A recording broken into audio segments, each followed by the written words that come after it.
The marble corridors of the J. Edgar Hoover building had never felt this cold. December 16, 2025. Washington was wrapped in winter fog, but the real freeze was happening inside the FBI headquarters. Kash Patel sat alone in his office on the 7th floor, staring at 3 thick manila folders stamped in red. Classified. Each folder represented not just documents, but political earthquakes waiting to happen. And Congress wanted them all. Now. This wasn't just another bureaucratic standoff. This was the moment that would define Patel's directorship, test the limits of FBI independence, and potentially expose secrets that powerful people had spent decades keeping buried. The clock was ticking. 72 hours earlier, the House Judiciary Committee had issued what insiders were calling the nuclear option, a subpoena with teeth backed by contempt charges demanding immediate release of documents related to 3 explosive cases: the Epstein files, the Hunter Biden investigations, and the January 6th intelligence reports. Patel knew what was at stake. He had spent his entire career preparing for moments like this, moments where law, politics, and power collided in ways that could reshape the nation. But nothing could have prepared him for the pressure he was facing now. The man in the crosshairs. Kash Patel hadn't arrived at the FBI director's office through conventional routes. His appointment by President Trump in late 2024 had been controversial from day one. Democrats called it the weaponization of federal law enforcement. Republicans celebrated it as draining the swamp. But Patel himself remained focused on what he saw as his primary mission: restoring transparency and accountability to an institution that had, in his view, become too comfortable operating in shadows. Born to Indian immigrant parents in New York, Patel had risen through the ranks as a federal prosecutor, then as a House Intelligence Committee staffer, where he made his name investigating what he termed abuses of surveillance powers during the Russia investigation. His reputation was built on one trait: he didn't back down. Not from the media, not from political pressure, and certainly not from Washington's permanent bureaucracy. Now, as FBI director, that trait was being tested like never before. The documents Congress was demanding weren't just sensitive, they were radioactive. The Epstein files alone contained names that could bring down politicians, business leaders, and cultural icons. The Hunter Biden materials touched the sitting president's family, and the January 6th intelligence reports raised questions about what the FBI knew before the Capitol breach and why certain warnings were never acted upon. Patel had read them all, every page, every redacted line, every name that had been blacked out in previous releases, and he understood exactly why his predecessors had fought so hard to keep them locked away. 72 hours that shook Washington. The ultimatum had come on Monday morning. Representative Jim Jordan, chairman of the House Judiciary Committee, stood at a press conference flanked by a dozen Republican colleagues. His message was clear and direct. Director Patel has until Thursday at 5 p.m. to deliver the complete, unredacted versions of the documents we've requested. No more delays, no more excuses, no more redactions. The American people deserve the truth. Behind closed doors, the mood was even more intense. Democratic members of the committee, while publicly supporting transparency, privately worried about what a full document dump might reveal. Some feared it would vindicate Trump's claims about a deep state. Others worried about collateral damage to ongoing investigations. A few simply didn't trust Patel to release the documents without political spin. Tuesday brought the first leak. Someone, no one knew who, fed excerpts from the Epstein files to a major newspaper. The story exploded across social media within minutes. Names that had been speculated about for years were suddenly appearing in print, albeit partially redacted. The source of the leak became its own mystery.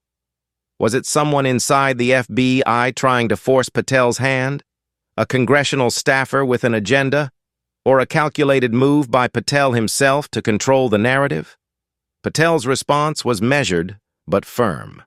In a rare public statement, he announced, "The FBI does not operate based on leaks or political timelines. We operate based on law, procedure, and the protection of ongoing investigations and national security interests. Congress will receive what they're legally entitled to receive in the manner prescribed by law."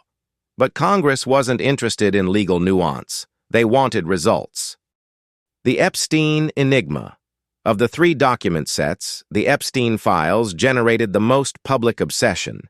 Jeffrey Epstein's death in August 2019 had never satisfied public curiosity. Too many questions, too many coincidences, too many powerful people potentially implicated. And the FBI had been sitting on thousands of pages of investigative material for over 6 years. What the public didn't know, what even most members of Congress didn't know, was just how extensive the FBI's Epstein investigation had been. It wasn't just about Epstein himself or his accomplice Ghislaine Maxwell. The Bureau had conducted a sprawling probe into the financial networks that funded Epstein's operations, the intelligence connections that some claimed he maintained, and the systematic way evidence had been gathered, documented, and, in some cases, allegedly suppressed. Patel had spent his first weeks as director reviewing the Epstein materials personally. What he found disturbed him. Not because of what was in the files, though that was damning enough, but because of the patterns of decision-making around what had been investigated and what hadn't. Certain leads had been pursued aggressively. Others, involving equally credible allegations, had been quietly shelved. The question was why. Congressional staffers who had seen preliminary versions of the documents reported a consistent pattern. Names of prominent Democrats and Republicans both appeared. The scandal, if fully exposed, would be bipartisan. That made it simultaneously more dangerous and more likely to be buried by both parties acting in tacit coordination. But Patel had made a calculation. He believed that selective transparency had corroded public trust in institutions more than any scandal could. The cover-up, in his view, was always worse than the crime. Yet he also understood that dumping raw investigative files without context could destroy innocent people whose names appeared in documents for legitimate investigative reasons. He was walking a tightrope, and the winds were picking up. Hunter Biden. The third rail. If Epstein was politically dangerous, the Hunter Biden documents were politically nuclear. These weren't the laptop materials that had circulated during the 2020 election. These were FBI investigative reports from multiple field offices, tracking financial transactions, foreign contacts, and potential violations of tax, gun, and foreign agent registration laws. The complexity was staggering. Hunter Biden's business dealings touched Ukraine, China, Romania, and multiple other countries. His partners included foreign nationals with intelligence connections. Money had moved through shell companies, been split among family members, and in some cases, allegedly been used to pay Joe Biden's household expenses during his time as a private citizen. Republicans saw the documents as proof of a Biden crime family. Democrats insisted any investigation of the president's son was politically motivated harassment, and Patel stood in the middle, holding documents that would inflame both narratives. What made his position even more precarious was timing. President Biden was in the final year of his term, but the 2026 midterm campaigns were already heating up. Every document release would be weaponized. Every redaction would be called a cover-up. There was no neutral ground. Patel had spent Wednesday in a marathon session with FBI General Counsel and the Department of Justice. The constitutional questions alone were labyrinthine. How much executive privilege did a president's family members enjoy? What protections existed for ongoing grand jury proceedings? Could Congress compel the release of raw intelligence that might compromise sources and methods? The lawyers gave him options. None were good. He could comply fully and risk destroying investigative integrity. He could resist and face contempt of Congress. Or he could try to thread the needle, release some materials while protecting others, and satisfy no one. January 6th. The Ghost in the Room. The January 6th documents were, in some ways, the most politically toxic of all. Not because of what happened that day that had been televised, but because of what the FBI knew beforehand and what actions were or weren't taken in response. Congressional Republicans wanted proof that the FBI had informants and possibly agents among the crowd, feeding theories that the violence had been orchestrated or at least enabled by federal provocateurs. Democrats wanted evidence of intelligence failures that allowed the Capitol breach to happen despite multiple warnings. What both sides seemed to ignore was the complexity of what the documents actually showed. The FBI had received numerous tips in the weeks before January 6th. Some were credible, many weren't. Field offices had passed information to headquarters. Headquarters had shared some, but not all, with Capitol Police and other agencies. Decisions had been made about what constituted actionable intelligence versus constitutionally protected speech. Patel had reviewed the timeline extensively. What he saw was less a conspiracy than a catastrophic failure of coordination, communication, and institutional courage. Agents in the field had been sounding alarms. Headquarters had been cautious about appearing to police political speech. Leadership had been caught between legal constraints and political pressure. And when the crisis hit, no one had been prepared. The documents would vindicate some theories and demolish others. They would embarrass both parties. They would raise profound questions about the FBI's role in monitoring domestic political movements, and they would provide no simple answers. That's what made them so dangerous to release. In an age of social media and partisan combat, nuance died instantly. Whatever Patel released would be cherry-picked, decontextualized, and weaponized within hours. The backroom battles. What the public didn't see were the intense negotiations happening behind closed doors. Patel wasn't operating in a vacuum. He was constantly coordinating with the White House counsel, the Attorney General, congressional leadership from both parties, and his own senior staff. Thursday morning brought a breakthrough, or at least what some were calling a breakthrough. A deal was proposed. Patel would release heavily annotated versions of the documents, with redactions explained in detail, along with a comprehensive report providing context for each set of files. Congress would get transparency but not raw data dumps that could destroy lives or compromise investigations. Representative Jordan rejected it immediately. "We're not interested in the FBI's version of events.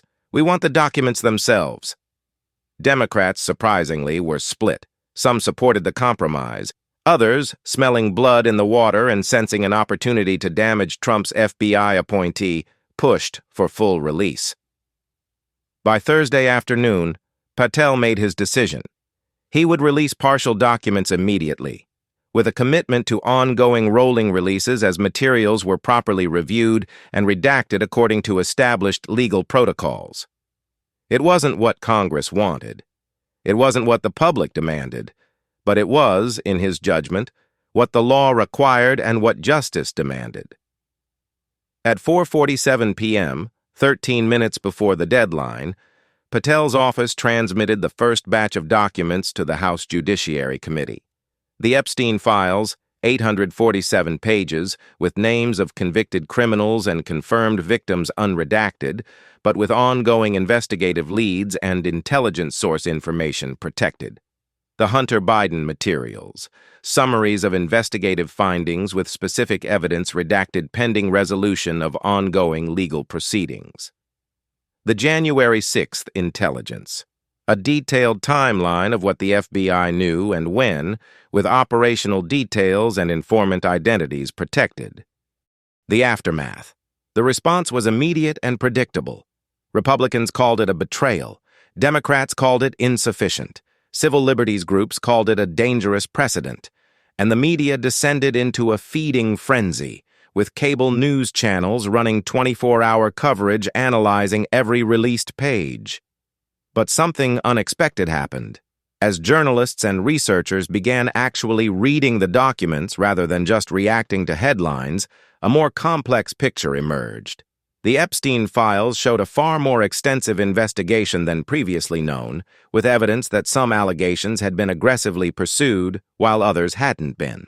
The Hunter Biden materials showed potential criminal conduct, but also revealed that investigations had been ongoing for years without political interference from above. The January 6th timeline showed a catastrophic coordination failure, but didn't support theories of a grand conspiracy.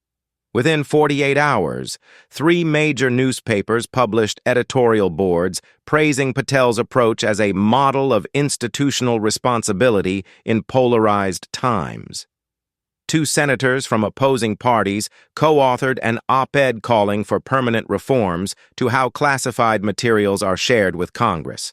And polling showed that 62% of Americans supported Patel's decision to balance transparency with protection of ongoing investigations. Of course, 38% didn't. And in Washington, that 38% was loud, organized, and determined to make Patel pay a political price.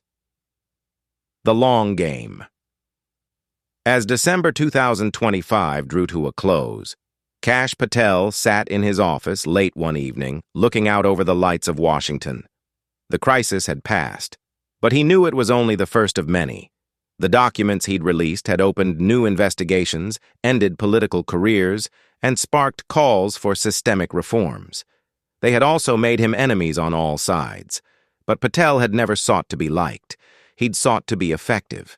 And as he reviewed the feedback from FBI field offices, he felt something that had been missing from the Bureau for too long. Agents who felt they could do their jobs without political interference, who believed their leadership would protect them from pressure while demanding they follow the law. The Epstein revelations would continue to unfold for months. The Hunter Biden case would proceed through the courts. The January 6th investigations would reshape how the FBI approached domestic intelligence, and Congress would continue demanding more documents, more transparency, more accountability. Patel welcomed it, because in his view, the real scandal wasn't what was in the files. The real scandal was how long they'd been hidden, how many people had known and said nothing, how the system had protected itself rather than the public it served. He'd been brought to the FBI to shake things up, to challenge the culture of secrecy, to prove that law enforcement could be both effective and transparent. And in those 72 hours in December 2025, he'd done exactly that. The question now was whether Washington would let him continue, or whether the forces that preferred comfortable secrets to uncomfortable truths would find a way to stop him. Outside his window, snow began to fall on the nation's capital. Inside the FBI headquarters, the lights stayed on. There was more work to do. There were always more files, always more secrets, always more pressure. But Kash Patel had made his choice. Transparency with responsibility, law with courage. And whatever came next, he would face it the same way he'd faced everything else in his career. Directly, without apology, and with absolute certainty that the American people deserved better than they'd been getting. The files were out, the truth was emerging, and there was no going back.